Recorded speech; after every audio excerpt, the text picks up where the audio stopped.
Hiya folks, in today's video I'm going to be doing some workshop tinkering. Let's get on with it.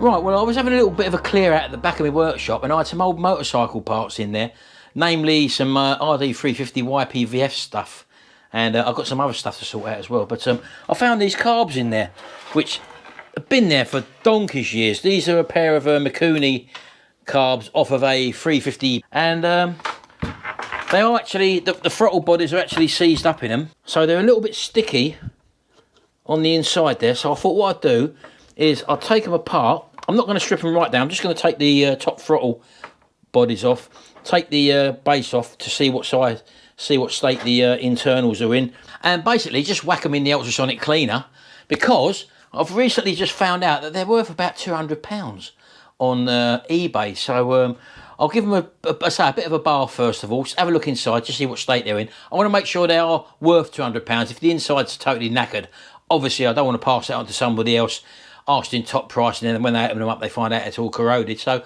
I thought, I've got the ultrasonic cleaner, I might as well do it. It's 200 quid at the end of the day, sitting there doing nothing.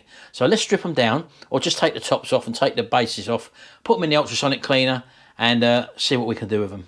So before we start cleaning, this has got a heating element in it, but I like to give it a head start with some hot water. And this one I think is a 3 litre version.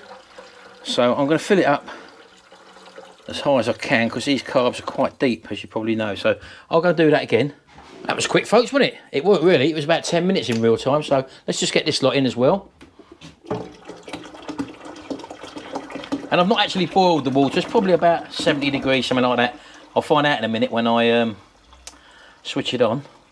So mine's just over that level. I don't know whether that's the actual level there, folks, I'm not too sure, but I'm just underneath that anyway. So I can switch it on now, and it should tell us the actual temperature of the water. So actual temperature is 49 degrees C. So I'm happy for it to be that temperature, that's fine. You can have it a bit hotter if you want. Right folks, I've got my JOS screwdriver here. I'm hoping this, well that's nice and loose, look, we can just take these off. So I'm hoping they're going to be pretty much okay, because as I say, I want to get top dollar for these. I'll just remove the top throttle slide first. Yeah, they're alright, so far so good. And also this one here, well, that one's a bit tighter. Right, have to get the grips on that. There we go. Sometimes they can get a bit of resin or lacquer build up when they've been standing for a long time. But we're okay now, we're moving anyway. So don't forget, I'm not stripping these down, because the person who's going to buy these will probably want to do that anyway. So there we go. So the throttle slides look okay. Let's move them cables over to the back.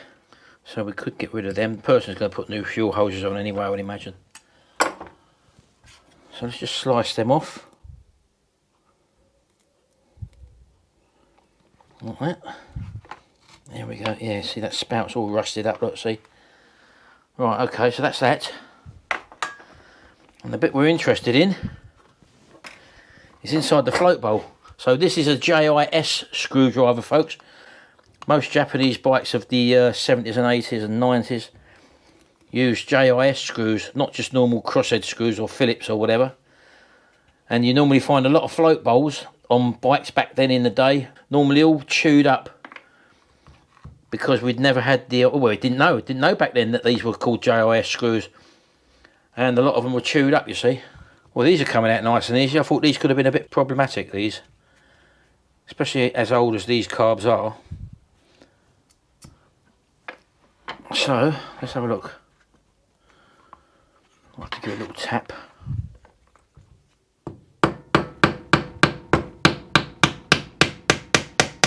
There we go, that's it, the seal's broken. Just being held on the gasket now. Let's have a little look. Always nice to look inside a float. Well, in actual fact, they're not too bad, folks. So I'm pleased that the new owner can make something of these carbs. Normally you get, I've seen them really corroded up inside, so that's a nice find. So all I'm going to do, because they will be stripped down, is just dump them in the ultrasonic cleaner like that, just as they are. And you can see the state of them, folks, look. So you'll see what the ultrasonic cleaner can do in a minute when it cleans them up. So let's do the same to this one here. That one was a bit easy, wasn't it?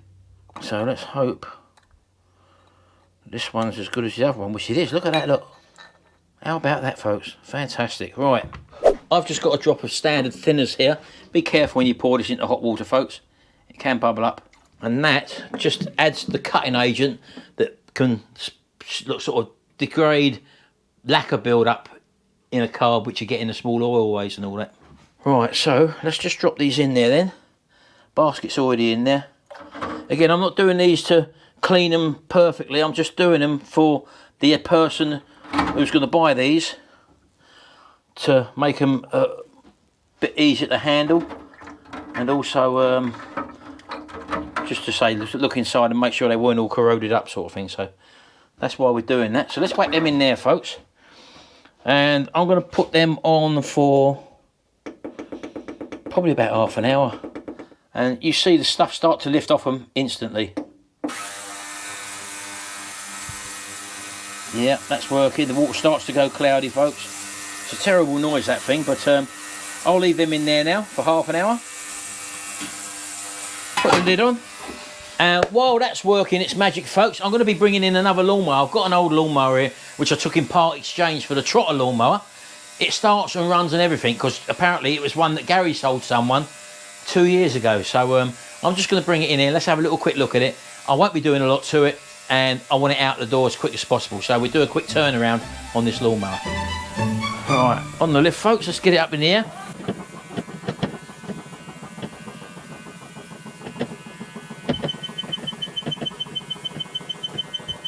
Right, up she goes. I don't know if that thing's a little bit noisy, folks, but we'll have to go with it. Right, so let's have a little look at it. We'll just check the oil and all that first. So by the looks of it, this one was designed to have an external plastic cover on it, which I haven't got, because it's got the elongated oil filler cap there. So we can take that out and have a quick look. Let's get me a cloth back out. Yeah, right on the mark. And to be honest with you, the oil is pretty clean, so I'm probably not even going to bother with that. So that's okay. This does look a little bit rusty, so what I'll probably do is take this off, change the pull cord with it as well, because that looks a bit manky, and I may even put a coat of paint on that. So we've got our 310mm around the outside. So we'll just withdraw these. Now, we've all done these before, we all know how these work. Let's get a little tray, folks, hold on. There we go. Whack that in there. One at the front as well. We'll pull that off. This does start up and run, folks. As I say, I did do this yesterday, started up, so I just want to tie it up a little bit and just do its checks, you know. And the final one on this side. There we go. And you've got to pull that little bung out of there, folks. Pull out. There we go. And I will just whack a bit of cloth in there. A little plug of paper like that, just to stop any crap from falling in there. Have a little look at the air filter. Again, Gary said he serviced this 2 years ago, so it may not have done a lot of work at all. Oh, yeah, look. It's obviously been tipped up the wrong way again, so we're going to need to change the filter. And that's why you do these checks, folks. Even though it was running fine. Now, that probably could go again, but I will throw it away. They're only cheap, so I'll put a new one in. You can see the oil in there as well, look. So it's obviously been tipped on its side or whatever, the wrong way around. And as a result of that, it gets sucked into the carb. And again, folks, I forgot to put my gloves on again. Look, typical, isn't it? Right, that'll be fine. Just same with the lid. And again, under here, while I'm here, I'll just clean all this mechanism up here, because it is quite a prone thing for these to hold. Leaves get sucked in and grass. And under here, and under the fuel tank, where the fins are, the grass can congregate around there and can cause overheating problems for these little engines. So I like to take these off and just make sure that everything's clean under here as well. So I'll be doing that. Yeah, so all I'll get here, folks, is just some old stale petrol and just getting all those nooks and crannies under there, and just to make it look a bit more presentable. This is just give it a blow off with the airline. If you have got an airline, that's fantastic for doing that. It gets all the crap out of there. And it just tidies it up just by giving it a wipe over. I don't want it to be looking dirty.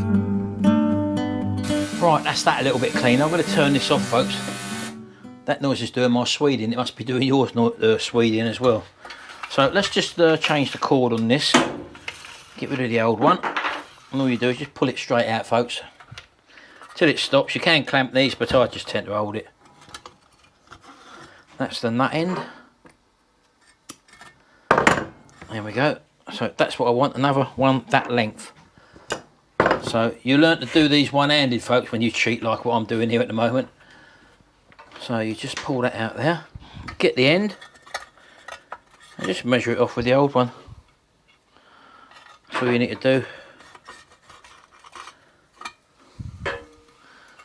I'll leave a little bit extra if you want, so I know that that's going to be okay there. So if I just chop that off there like that, and I'll cut a little bit longer off then, so I can get that old one out of the way now.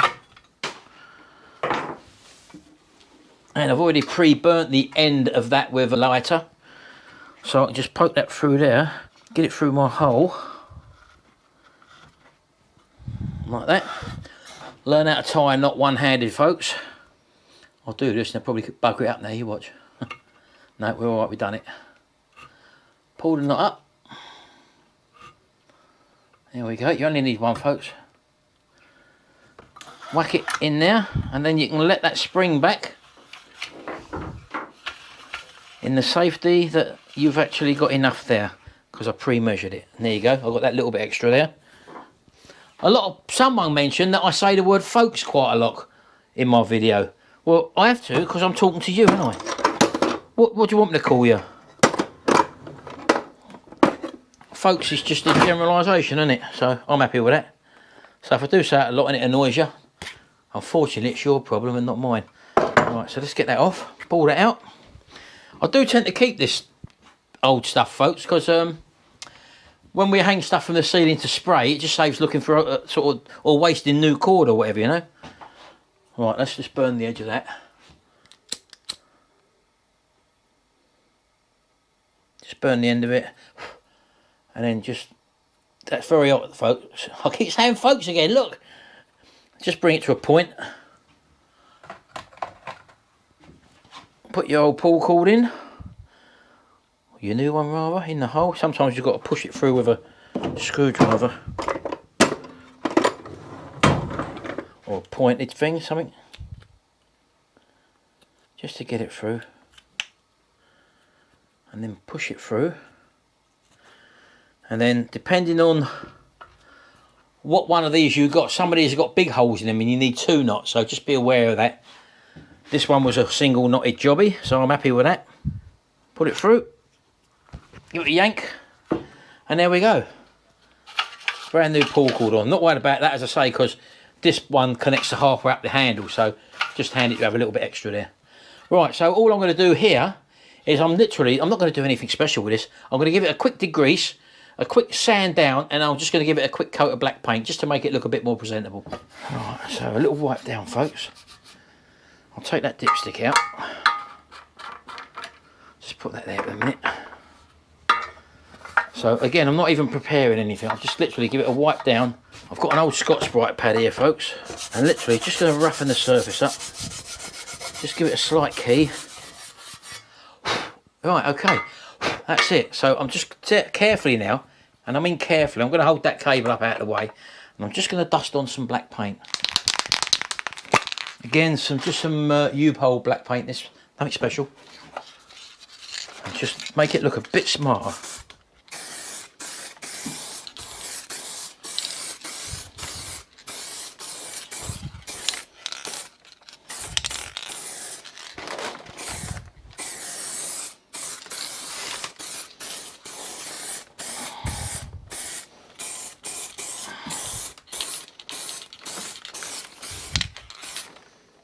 And there you go.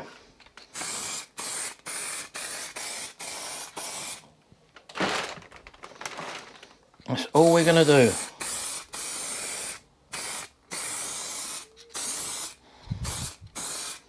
That's it.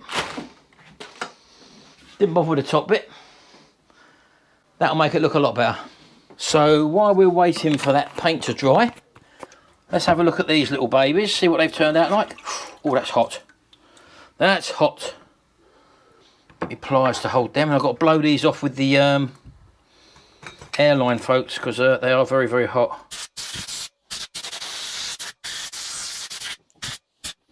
All right, let's have a little look. That might have cooled it off enough now for me to hold it. Well, what do we think? Well, they look a whole more presentable now, don't they? Just by going in the ultrasonic cleaner for about 20 minutes. So I'm happy with that. I'll do the other one before it cools down too much.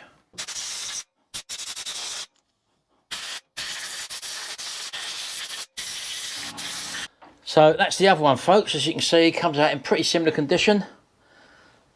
And now I'm happy to sell them, as I say, and asking their actual proper price for them. So there you go. Just a little bit of work. Took me about half hour to do that, I suppose. And just blow that base out as well. But you can see the base has come out as good enough as well. No corrosion in there, as you can see.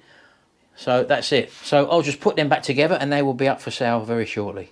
Right, folks, so back onto the lawnmower now. So we're happy that everything's okay under there. We can put this air filter back on now. Got a brand new one there. Goes in there. And our screw. Right, okay. That's that. On with our casing now. Replace our 3 little screws. Those are the 3 casing screws there, folks.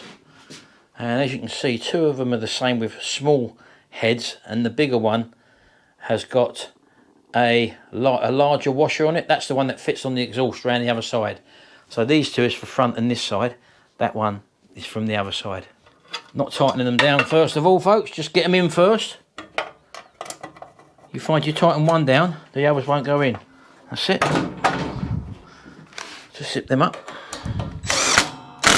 Not tight, these, folks. And the last one. One thing to ensure is that your cable is in that little nick. So many times I get these lawnmowers and where they've put the cover on, they've trapped the cable out of that nick and it's under there and it shorts out and they can't start their lawnmower. So we'll just pull that back just so that we can get our cable back under here. There we go. Replace our dipstick. And again, these are sort of on the fly jobs, you know. That's not dry yet, but I've put it on because I was able to hold the top bit because I didn't need to paint that. And I will just remove the grass box because I'm going to drop it back and have a look underneath.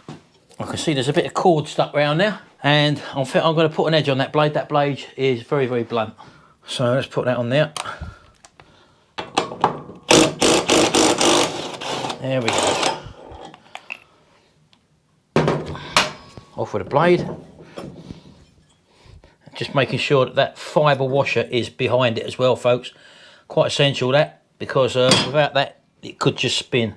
So as you can see, that is a little bit destroyed on both edges there. So I'm going to just sharpen it up and flatten it off and balance it up as well. So I've done that in my previous video, so if you want to see one of them, just go back to one of my previous videos. So I'm going to do that and I'll be back to you in a minute. Alright, there we go, folks. There's the nice edge on it now, as you can see. No nicks in it either side. So I can now safely put that back on. And I've also balanced it as well. You know how you balance a blade, I've showed you before. And if it stays balanced, it will stay still. Right, let's put it back on. Just a bit of housekeeping, folks. There's a bit of a cord stuck around there. No one ever wants to see that, do they? And also just have a little scrape around as well, because when you take your pictures or when the person comes to have a look at it, they don't want to be seeing loads of blinking grass stuck under there.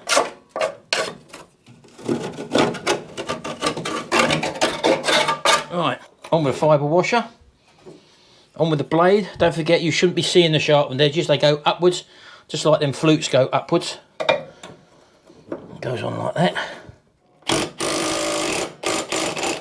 There you go. Job's a good one. Nice new sharpened blade. You may have noticed, folks, that it didn't come with a back cover on the brake, so I've actually found one and I'll be putting that on.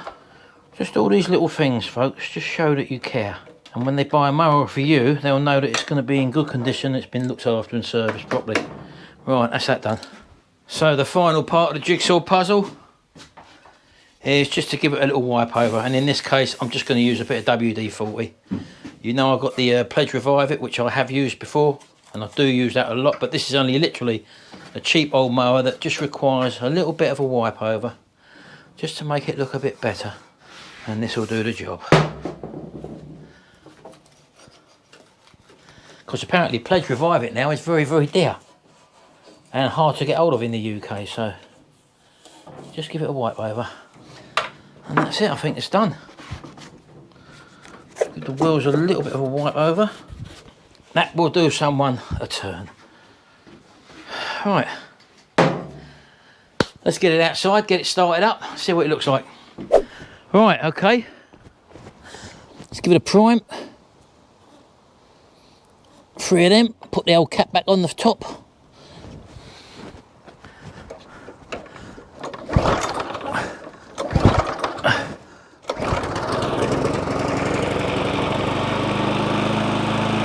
There we go, folks.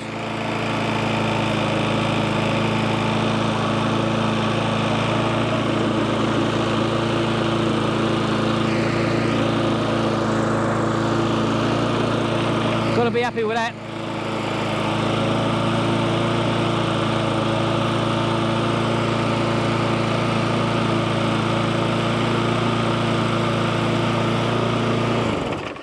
There we go, that was an exchange mower for the trotter mower. Nothing wrong with it. Just wanted a basic service, which I've done. We've now got a set of carburetors there for an RD350 YPVS, which are going to be sold for about £200. Another £70 lawnmower, just tinkering about in your workshop. Anyone can do this if they like it. If this is the sort of thing you enjoy, have a go. Find some cheap stuff to repair or clean or whatever, and out it on eBay. Happy days, or Facebook Marketplace. Anyway, thanks very much, folks. Hope you enjoyed this little tinkering about video. I'll see you in the next video, and until then, bye for now.